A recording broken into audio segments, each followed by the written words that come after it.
What's up, everybody? Slingin Dirt Media. We're back at it. 2024. I'm in the shop out in Bethel, Ohio, with Tommy Pribble. Tommy, what's going on, man? Not much, man. I'm glad you're here. Yeah, dude. This is one of those things we've kind of talked about a few times. It's like, let's make schedules happen. And, oh yeah, sometimes it's tough to do. Dude, I have to bounce around so many schedules. It's unreal. Holidays. Let's get the holidays out of the way. So holidays, it's race season. Let's get ready for racing. Back on it. This looks like a nice piece to go racing with. Thank you. I appreciate it. A lot of work. Aren't they all? Yeah, they are. Yeah, everybody says the same thing. I understand. It's just something to do. I mean, it's good fun. So tell me about your hobby. Well, I've been racing since I was about 10 years old. Go-karts, motorcycles. I was in the Army for 4 years. It was the only years I didn't race since I was about 10 years old. Yeah. Anything you can get on and go fast. Yeah, bicycle, I didn't care. If you said just race, I was ready. Yeah. Yeah. I have said this. I would race a wheelbarrow if we can put numbers on the side of it. Sure, yeah. I agree. Me and a buddy of mine, you probably know, Danny Hurt. Yeah. Me and Danny in high school. Danny was a little bit older than me. We had one of his cars tore down or something, and we built a racetrack right there in his garage and had remote control cars. Yeah. Oh, yeah. It's like anything we could race, I'll race it. Well, I was thinking about if I cleaned enough out here, I could probably drive my go-kart in here too. So right. We think about it all the time. Yeah. Luckily, I got a couple friends right around here that have tracks in their yard. Oh, yeah. So we did that too. So they call me up, hey, come on out, we're riding. So I go out, take my cart out, and go just play all day. Sick invite, bro. Oh, yeah. I'm gonna need to go tag along and check this out. One of my friends got a nice track. I mean, you could race on it. Really? Oh, yeah. Nice. Backyard. Yeah. That's what I'm talking about. Yeah. That's where I started. We had my dad. He had his tractors, Ford tractor, and man, he cut me out a nice track. Oh, yeah. Man, I can't tell you how many nights we just be out there all night. Well, that's where you really learn how to drive, is when you're just playing. Yeah. When you're serious racing, you can't try nothing. You know. So when you're in the backyard playing, that's when you learn stuff. That's where you learn, and you get your buddies to push on you. And all that. That's where you learn. Yeah. And it's so much fun too. You don't even realize you're learning. Yeah. You're just having fun. I remember a buddy of mine. He just lived up around the corner. And me and him, we had our car. We had almost identical carts. You know, these little older backyard carts things, and we had this track in the backyard there. And man, it had to be like a holiday weekend or something. One of our dads, the headlights is pointed down the straightaway this way, the other vehicles this way, headlights, and we raced like all night long. I had a friend, his track was right next to the creek. Yeah. And we had to get there and bucket brigade the water. The water out, yeah. Oh, yeah. I don't think Mom was a big fan of the water bill. We had the hose out there watering it down. Yeah. Yeah, I did all that. I was a master track prep at like 15. Yeah. I mean, it's fun. Just playing on the dirt and, like I said, the whole 9 yards of fixing the track and running tractors. It's all good. Oh, yeah. So you always lived out here in Bethel? Yeah. I'm born and raised here in Bethel. Went to high school and the vocational school here in Bethel. Yeah. Yeah, been here for a long time. Except for 4 years I was in the Army. Yeah. How'd you like that? I loved it. Yeah. Didn't get to travel as much as I thought. I thought when I was in the Army I'd get to go all over. See the world. No, I didn't. I got to go to Puerto Rico, and I was stationed in Virginia. Yeah. I worked on a tugboat, actually, in the Army. So. Yeah. How'd you like that? Yeah, that's good. A good experience. Got to go to Puerto Rico a couple times. Yeah. Across the Bermuda Triangle in an old tugboat. Really? Yeah, a couple times. That's gotta be wild. That's gotta be wild. Yeah. But I didn't get to race for 4 years. I had a motorcycle the whole time, but didn't really get to race the full 4 years. Yeah. So. What was your main duty like when you was in the Army? I was a diesel mechanic. Oh, okay. Basically worked on a tugboat. Yeah. Engineer, tugboat engineer is what they call it. Tugboat engineer, yeah. I was a union iron worker for about 8 or 9 years. And I had several really cool jobs. I mean, I got to work at some really cool places, you know, all the universities here in the area, Miami and Northern Kentucky, and, really cool jobs. A couple of the standout ones, the Great American Tower, the big Queen City Tower. Yeah. I was on that thing from the basement all the way to the top. Yeah. That was cool. Yeah, you get to look at it every day and see what you did. Yeah. Oh, yeah. Fort Knox. Got to work down at Fort Knox for about 8 months. That was pretty cool, you know, having to get clearance and credentials. You go in and out every day. Yeah. The Army Depot. Yeah. Down in Richmond, Kentucky, where they have all the bunkers and all that cool stuff that I can't really talk about. Oh, yeah. Yeah, that was pretty cool working there for a while. Yeah. One of the coolest things I did, though, was in Lawrenceburg. Worked off a tugboat. They have those big cells out in the water that they tie off all the barges to. Well, every so often you have to go out and maintenance those things and weld up those big rings. All right. So I have to sit or stand on the front of the tugboat, and the tugboat just noses up to it. Right. And you got to sit there and run a bead all the way around and say, why you're on the waves, not the boat. I'm like, that's the coolest job I had. Yeah, I bet. Yeah. Yeah. Yeah, I was on a tugboat for 4 years, and like I said, got to do a lot and see a lot. That's pretty good. So when you came back from that, you got back into racing? Oh, yeah. Next year. I had go-kart. Still go-karting at then? Yeah. All right. Stayed in go-karts too long. I did it for about 35 years. 35 years in a go-kart? That's a long time. That's some dedication. Yeah, well, didn't think I could do a car. Yeah. And one time Dave McWilliams let me drive his car over there in mechanics race, and I said, I got to have one. So I took. Racing Dave. Yeah. Oh, buddy. Come on, buddy. Yeah, exactly. But he did let me drive his car that night. Yeah. And Joey Stricker was in the race. Yeah. A couple of the older guys. Now, was this over at Moeller? Yeah, it was over at Moeller. Okay. And I was in Dave's car, and I won. And I said, I got to have one of these cars. So I still got a go-kart, but I pretty much, I had 3 of them at the time. Okay. And I got rid of a couple of them and bought this thing. So we've narrowed it down to now we're in the cars. What kind of car was that? Was it a modified Dave had? You drive? Yeah, it was modified, okay. As I know, back in the day, Dave did some the Bombers and street stocks. Yeah, no, this was just 7 years ago, 8 years ago. Oh, no, that's recent. Yeah, that's modern era. Yeah, yeah. Hooked. Yeah, loved hooked. It. Yeah. Like I said, he let me take it over one day. He let his wife or Tracy drive it. Yeah. And I went with him, and he goes, go ahead. And I drove a couple laps. Of course, it was unprepared track. Yeah. Dust. It was fun, but then, like I said, I started hanging out with him. Actually, he was in this shop. Really? Yeah. At the time. And then I went with him one night, and he goes, here, go up there and sign my car up for the mechanics race. I was like, really? Okay, great. Yeah. Went up there, and I ended up winning it. And next day, I'm like, my shit's for sale. I gotta have one of these. And I bought that old one that's sitting out here. Oh, that one out there? Yeah, it's a 2009 Shaw. Okay. And I bought it and didn't know anything about it, and this is my 7th year. So have you always had Shaw cars? Yeah, that's the only 2 I've ever had. Really? Yeah. What do you remember what car that was that Dave had? He let you drive. Was it a Pierce? Yeah, no, it was a Bad Fast, I think. It was the year he got one from Pickleheimer down there. Was it blue? Blue. Or was it a diamond? One of the 2. I'm not sure. I think it might have been the diamond. I got a story. If it's the same car, and I think it might be. It was blue frame. It was a blue frame. Yeah. Do you know if it was originally a Rocket late model and they clipped it? Might have been. That was my car. Oh, okay. See? What a small world, huh? Yeah. Yeah. So I bought the car from Double Nickel, Jeff Razor. Yeah. Bought it from Jeff. Jeff had been tangled up. Man, the thing was smashed.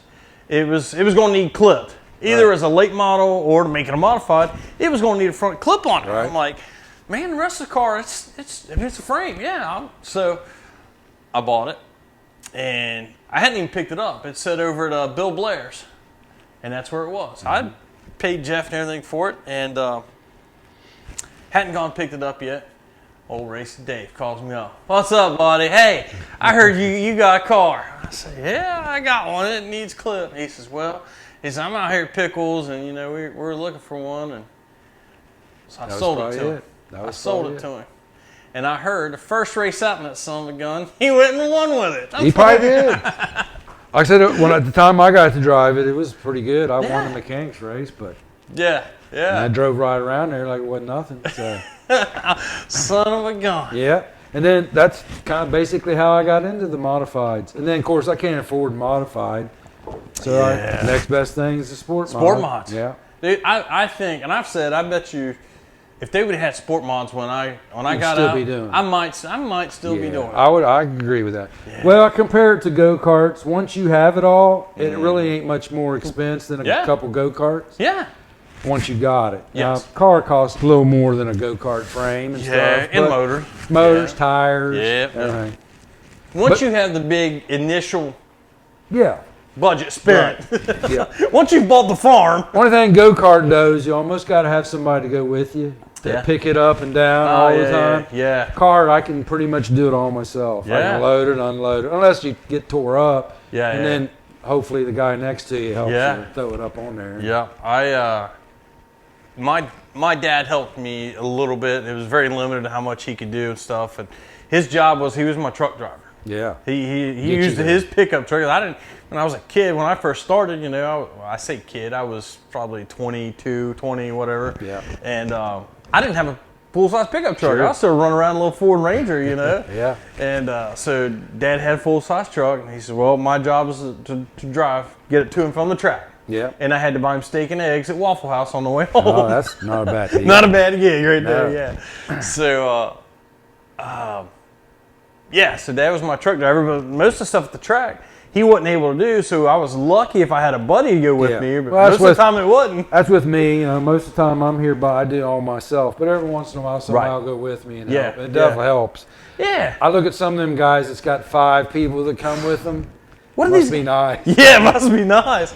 Now, I would say later on, toward the end, I had a couple of guys help me. Jeff Ward was a big help toward the end.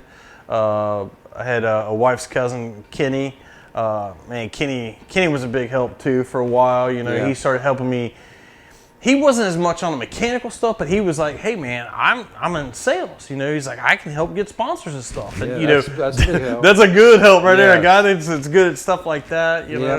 I had a boy, actually a boy that I went to church with.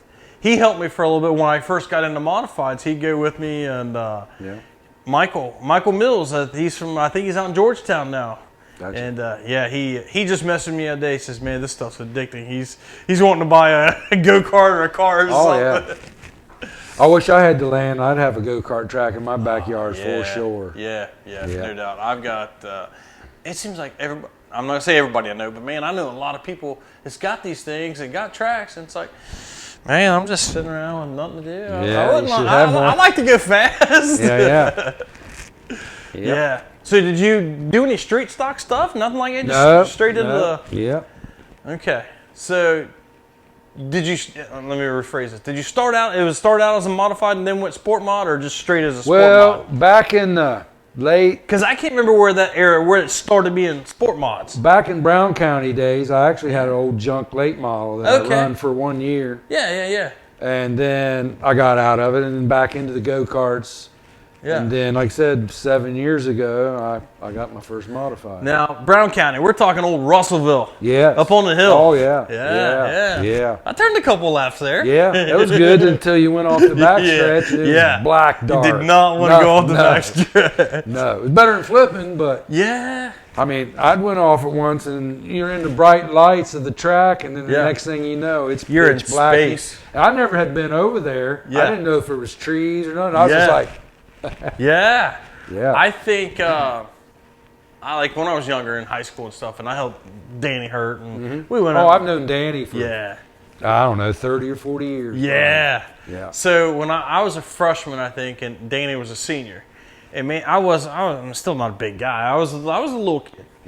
Danny seen me getting on the bus one day, and we just lived through the woods of each other and stuff. So he's like, "Come here, buddy. Come here, kid. I'll take you." He kind of took me under his wing. And I'm not going to say always pointing me in the right direction, but pointing me in some direction. Sure. We had a lot of fun. We'd meet in the woods, go squirrel hunting and everything. And we had a good time. Yeah, I've known Danny for a long time. Yeah. Like I said, since Brown County days. Yeah. Brown County and Mud Lick. Yeah. We went down there. Oh, yeah. Back when the Chevettes were big and starting down there. Yeah. I remember when Larry Pickleheimer Sr. run it. Yeah. Mud Lick, couldn't beat him. Yeah, he was tough out there. Yeah. I remember him as a kid growing up watching over at Florence. Yeah. In the modifieds. Yep. Yeah. That was back when they had the old radiator shop down in on 125 down there in Amelia.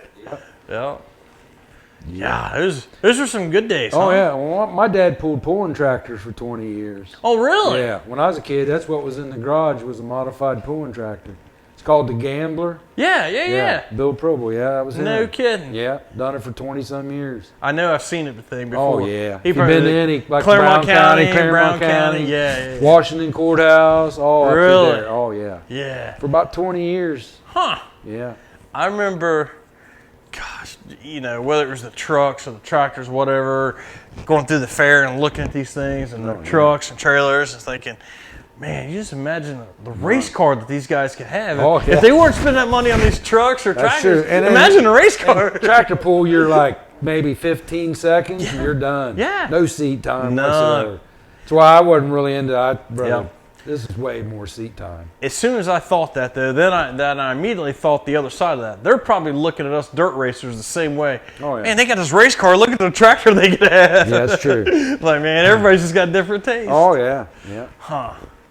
Tractor pulls. Wasn't into it, huh? No, I mean, my dad...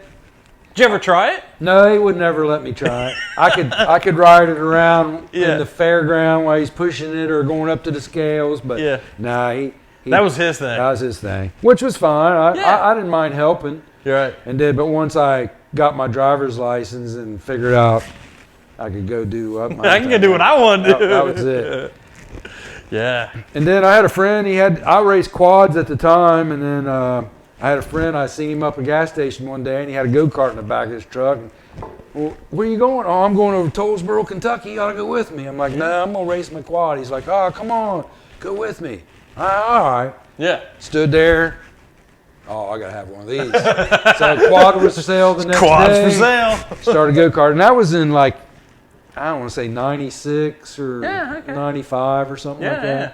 About the time I was graduating high school. Yeah, when I was really serious, that's when I was raced. And then for 10 years, I raced for a guy named Dale Dotson, and he had everything you needed. I mean, 3 go-karts plus mine. Really? So I'd go to a track, let's say over at Maysville there was a track. Yeah. I'd run 4 classes every night. Every night? Every night. So I made 4 times more laps than your normal person. Yeah. I had 1 cart because I had 4. Yeah. It wasn't all mine. All different classes. All different classes. Different weights or different motors. Yeah, And then we raced 3 nights a week. We go to Lawrenceburg on Friday night. Yeah. Maysville on Saturday night. And the guy named, had a track in his backyard. Can't think of his name. Anyway, he just had a yard. On Sunday, we go there. Yeah. So 3 nights a week. We raced. Turning laps. Just constant. And go-karting, though, you don't do all this. Yeah. If you're good go-kart, man, it's about like that. It's about like that. So, you just get smooth. Yeah. And it's different, though, than you pass in a different way. Oh, yeah. So go-karts, you could bump and shove and it don't tear nothing up. These cars, you do not want to touch. Yeah. It just rips the whole side off. They were, like chandeliers. Yeah. Now, go-karting, you go in and you just push the guy a little bit. Right. And bump drafting. Yeah. Yeah. And then when you get into this. No. Do not touch. You tear stuff up. Touch up. You can't even, last year, brand new body, sitting in the lineup shoot the first night at Moeller's. In the lineup shoot? Yeah. This guy runs into me. I wasn't mad. I'm just like, well, it's already got a scratch on it, so. What, Dallas didn't see you sitting there? I ain't gonna name who it was, but. Okay. It is hard to see out of these cars. The front tire sticks out there, and it was just all getting lined up there, and I just felt my car go. Clunk. His buddy comes up. Oh man, he hit you. I'm sorry. And all right, oh well. What's his number so that way I know we get out there? Well, he didn't tell you that, did he? He has an insurance company, and I just said, well, I'll just meet you up there and run into your new truck sitting in your lot there and see how you like that. But it was all good. It happens. Yeah. I remember a late model guy I used to help years and years ago. I mean, when I first got, I was maybe 18, 19, and I was helping out. And this was over at Florence when all the late models, they go out in hot lap. Then they all pull down in the infield, and they line up before they go out in turn 2 and qualify back then. Yes. And they were out there. It was Gary Green and Garrett Engel. And I was helping Gary Eagle, and Gary Green got into his quarter panel and crunched his quarter panel up a little bit under hot laps. You know, it's like, what the hell? Yeah, really? So they got out of the car, and Gary Eagle pulls up, and then he's getting out of the car, and then Gary Green pulls up behind him, and Gary gets out, and they're looking at it. And Eagle said to him, he says, well, was that big money out there? And I didn't know about. We was racing for big money, huh? You had to tear me up, huh? He said, my bad. He says, you can get me back if you need to out there, whatever. Like, well, I don't know that he was going to catch him under a race, but yeah, okay, we'll see. Yeah, that happens. I mean, I went out with a brand new body and went in a little too hard and scraped the wall first lap, and you're like, what are you doing? Yeah. But it happens. There was a guy I remember on, I've talked about it before on different episodes. When I started racing, it was the Super Dirt Stocks back then. And Mike Hacker's Hoopty, had a big yellow car, big bright red number on the side of it. And I was still learning, man. I was learning, how hard I could drive into the corners and how much brake to use and when to apply it. And I was learning. I was a rookie, The go-karts were nothing like being in a stock car on the track. And I did. I went into the corner one time and turned one in the feature, and I bumped him pretty good. I mean, I didn't like spin him out or run, but I bumped him pretty good. Well, best way that I could describe Mike, I mean, I was fresh out of high school and everything, and Mike was, to me, he's like a lumberjack. I'm like, I got to go apologize to this guy as soon as I possibly can. And he was totally cool about it. I was like, man, my bad. I said, I'm learning. I didn't mean to get you out there. And he said, no. He said, we're all good. Sportmon's getting a little better, but the first couple of years, it was like demolition derby. Yeah. She was bad. It seems like, and maybe it's track to track, but it seems like there's a lot of cautions. Yeah, there is. Yeah. I don't know how they spin out all the time, but it's a lot. It's a lot. It's a lot. I go to I-35 sometimes. Yeah. And it's spin out. I mean, I don't get it myself. But now, I've never been to 35. Is that more of a tighter? Yeah, it's flat and it's way smaller. Now, see, I can see that. I can see that being hard to drive. It's kind of like a stop and go. It's like you go and then you stop and then you go. Yeah, okay. But it's fun. That would almost kind of remind me of old Whitewater, Union County. I don't know about that. Yeah. You don't tear, you tear a little sheet metal up. You don't tear your frame up because you're not like at Florence where you're going 120 miles an hour and the guy spins out. And Talladega. And destroys, because I've smashed that car back there several times at Florence. Yeah. Oh, yeah, just a new clip. That's why I have a jig table outside there. I seen the frame rack out there. I've clipped that car like 2 or 3 times. Yeah. Does it get faster each time? No, not really. I've heard sometimes after you clip them, they get a little faster. Maybe, but if you bend it and twisted it the right way, maybe. It does. Doesn't always work. Right. Didn't really hurt it. Just it didn't really make it no better. Though. Right. Any big, how do I say it? Is there any particularly big rivals you have? Well, like I said, Matt Watson, you got a Matt Watson car there. I do. I have a Matt Watson car. Matt prints some shirts for me and stuff. Me and Matt has been racing since I started go-karting back in the 90s. Yeah, he did a lot. He was a little kid. Yeah. Now, of course, he's a full-grown man, got kids now. Yeah. Same way with Justin Clark. When I was racing go-karts, he was literally a little kid. this tall. Now they're big kids. Yeah, they're big kids, yeah.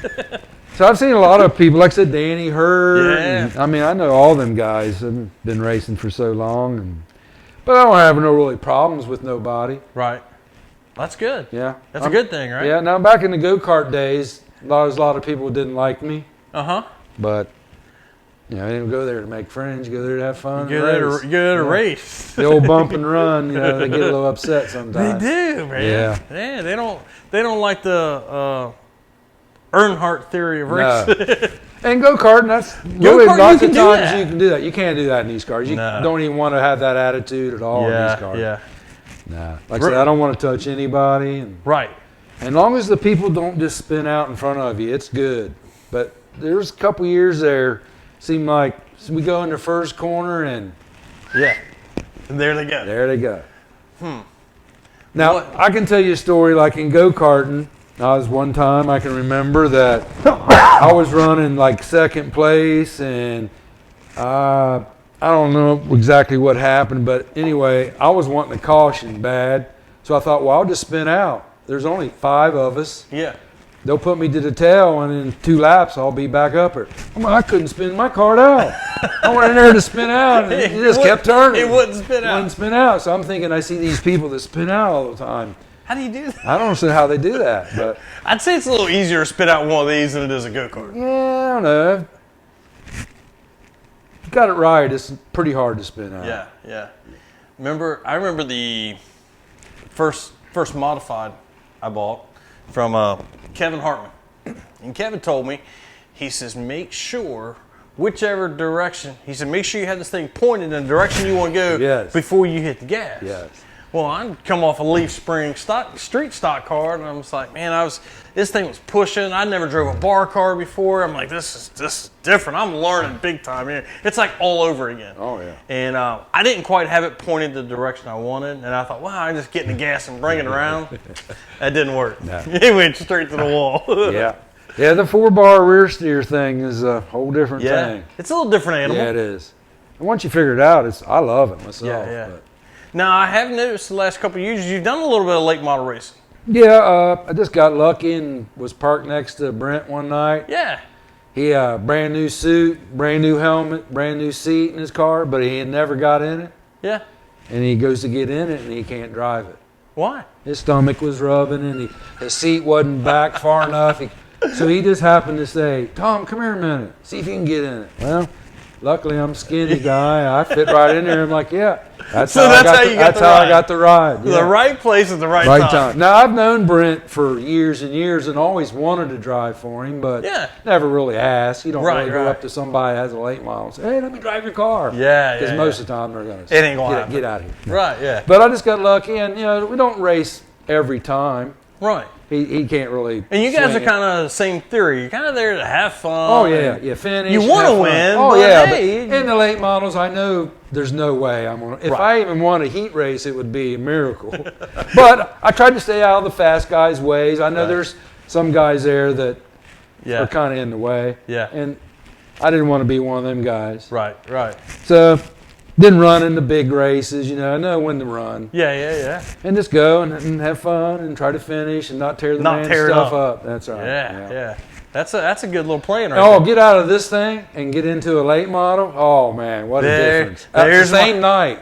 Yeah, there's my next question. How different is that? Okay, it's completely the difference. The first thing I realized when I pulled out in the late model, you could tell how light the wheels and the tire was compared to this. Yeah. When you do the old yaw thing, the late model just responds so much quicker. This thing's like real lazy feeling. Yeah. But you don't realize it till you get in a late model. Right. And then the steering is way quicker. You got rack. This is a steering box, and you've got twice the tire. So your acceleration is quicker. Oh, your braking is quicker because you got more tire on the track, and everything's lighter. Yeah, you can definitely tell. Now, just so happens, like I get out of my car, my seatbelt latches this way, his latch that way. My shifters, my reverse is inside, his was on the outside. His was a hand clutch, mine's a foot clutch. So there was times I was out there in the late model going, what am I doing? What car am I in? Yeah. Oh, whoops, wrong one. Yeah. So it was difficult, and then, hot, summer night, double duty in it, being old.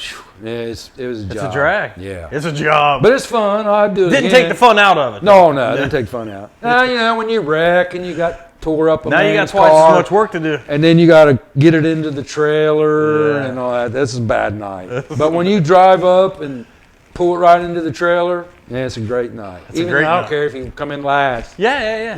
You don't tear it all up. Yeah. My car, of course, I drive a little different on my own car than I would somebody else's. Cause, you go in there and you bang it off the wall, it's your own fault. But just to do it and then get out and walk away from somebody else's car, I couldn't do that. I can't do it. Yeah. If it's an accident, it's one thing. Right. But, drive over your head. But I never had that opportunity either. You know, I drove for a couple of people here and there, but not like a full ride. Yeah. And, you know, the time or two that I did, and guys like, hey, I want you to race it hard. Yeah. You know, shit happens. Oh, yeah. Hey, that's great. Well, and also, if your owner tells you to just bring back the steering wheel, it's different than if he don't tell you that. He said, hey, it's not a show car. It's here to race it. But I had drove other people's go-karts through the years, and I know that, you know, can't just drive it like you do your own. Nah, it's not the same. It's a little different. And sometimes I was in even better carts than I was in my own. Right. So it was even easier then. You win all the time. And it just made it easy to get out and just go and. So which car do you like driving better? I mean, a late model. There's nothing like a late model. Nothing like it, huh? Nothing. And then I've been out there, and I got a picture in the house of Tyler Carpenter passing me on the outside. Yeah. Just stuff like that. That's cool stuff. Good memories, yeah. Yeah. Now, you know, if I hit the lottery, I would definitely have a late model. I mean, to me, that's the ultimate dirt car around here. I mean, this really ain't sprint car country. Nah, I like them. I love it. If somebody would offer me to drive one, I would try it. Yeah. I mean, it's a little scarier. I mean, they wreck all by themselves sometimes. They do. Yeah. You hit a rut the wrong way. Yeah. You can end up in the fence. Big time. Yeah. Big time. But if I had the money, I would definitely have a late model. Yeah. I always liked I enjoyed the midgets too, watching the midget sprints run. This little thing. I love watching the Chili Bowl. Yeah, it's going on right now. Yeah, I'd love to drive one of them things. Yeah.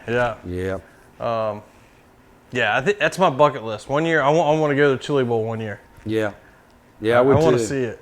Yeah. Like I said, we had Lennox, local guy, go to the Dome. That was pretty cool. Yeah. Yeah, I was excited about that. Yeah. He goes down to Florida sometimes too. Yeah. I'm getting ready to head down there. Oh yeah. Yeah. Yeah, my dad lives 40 minutes from Volusia. Really? Yeah, he's down there right now. No kidding. Yeah, you gonna go down? Nah, I won't be able to go down. Okay. Yeah, like I said, I got my motor all apart and waiting on parts. Yeah, waiting on my block to come back and then get all that back together. Yeah. Okay. I mean, if I went down to Florida to watch, I'd almost want to take the car. But I don't know if they have any sport mod stuff. Yeah, I don't know if they do sport mods down there or not. I don't know that. That's a good question. Yeah. I always put a 4-barrel on it and just run last in the modified. What the hell? Sure. Yeah. That's last year was my first year ever going to Volusia. Yeah. I've been to East Bay a few times and helped the Lucas Colt down there. Yeah. Some races, and that was really neat. But I never got to go to Volusia, and I got buddies that every year they take a week off. That's their vacation, the guys' trip, and they go to Volusia. So last year, I got to see all my buddies. Yeah. Well, they're on vacation, hanging out and drinking beer. Well, I was working at the track. I was working. Yeah, it's not good. So, nah, I mean, it was still cool. I still got to see Volusia.